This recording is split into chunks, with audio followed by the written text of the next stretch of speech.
When movies and TV shows rely on a blatant coincidence to drive the story forward, you can't help but groan. But sometimes, real life lines up in a way that feels like a setup by a bad writer. The only difference is, when coincidences like this happen in the real world, the results are nothing short of creepy. Poe's prediction. Edgar Allan Poe wrote a ton of short stories, but his only completed full-length novel is the narrative of Arthur Gordon Pym of Nantucket. It's about a ship where everyone mutinies before a storm leaves some of the mutineers adrift at sea. In the end, they eat a guy named Richard Parker. I'd rather eat Hodges. Oh, well, all right. No, I still prefer to eat Johnson, and we should all stop bickering and eat me. Poe's novel was published in 1838, and in 1884, 46 years later, a real ship called the Mignonette went through nearly the same thing, minus the mutiny. The yacht was hit by storms off the coast of Africa, leaving 4 men adrift in a dinghy with no food or water. Eventually, 3 of them killed and ate the 4th guy. That's just a tragic coincidence, but the creepiest detail of all was their victim's name, Richard Parker, just like in Poe's story. White Star survivor.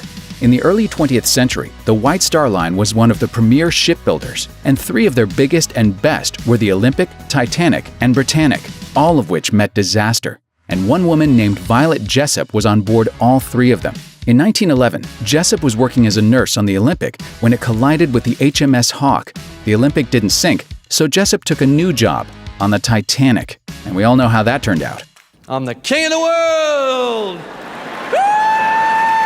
Amazingly, Jessop survived the disaster, at which point you probably guessed that she was done with the ocean for good.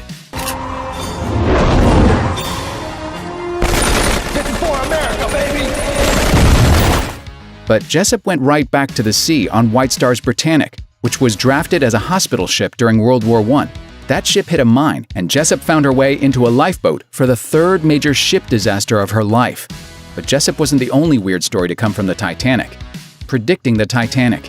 In 1898, an author named Morgan Robertson wrote a book called The Wreck of the Titan, which was about an unsinkable ocean liner that hits an iceberg. Sound familiar?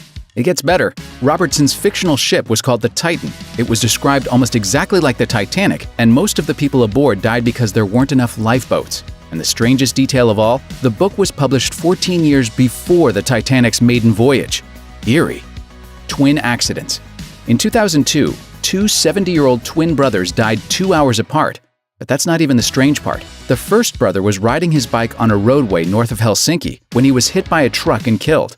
Before the family was even informed of his death, the second brother also died. He was riding his bike on the same road less than a mile apart when he was also hit by a truck and killed. One of the police officers involved in the cases said, "This is simply an historic coincidence.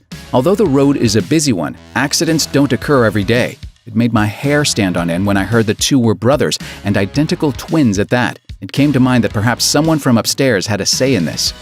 Chris Benoit's Wiki Update. In June 2007, news broke about the tragic murder-suicide involving pro wrestler Chris Benoit and his wife and son. But 14 hours before their bodies were discovered by police, Benoit's Wikipedia page was updated to say that he'd been having difficulties because of personal issues stemming from the death of his wife Nancy. The IP address where the changes originated was traced to Stamford, Connecticut, which is, coincidentally, where the WWE headquarters are located. In the end, the person who edited Benoit's Wikipedia page posted an apology, saying that the entire thing was just a major coincidence and not the result of first-hand knowledge or a psychic gift. Cosmic Twain. Halley's Comet passes Earth once every 75 years or so. In 1835, Mark Twain was born 2 weeks after the comet passed overhead, and he felt a special kinship with it. 75 years later, Halley's Comet was getting ready to come around again. When Twain reflected, "I came in with Halley's Comet in 1835. It is coming again next year, and I expect to go out with it." And that's exactly what happened. Twain died on April 21, 1910, just as the comet passed overhead. Thanks for watching.